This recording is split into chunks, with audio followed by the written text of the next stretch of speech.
अदा सभिनि खे दुनिया खे ख़बर आहे। मां चवां थो साफ़ी खां बि ॻाल्हि निकल न आहे, पुलिस खे बि सारी ख़बर आहे। इहा दहशतगर्दी शहरियार शर करे थो पियो। हिन खे इहा ख़बर न आहे त कंहिं सिंध जे अरड़े पुट सां हुन हथ अटकायो आहे।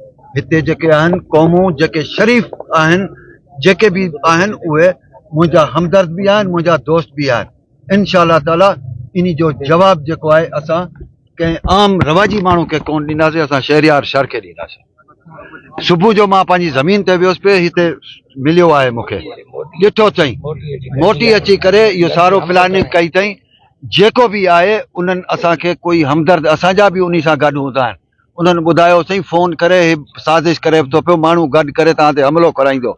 पर मां चयो मुंहिंजी का दुश्मनी कंहिं सां आहे कोन, ऐं भाड़ी न आहियां जो ऐं लिकी उते विया। मूं चयो पंहिंजे घर वेंदुसि।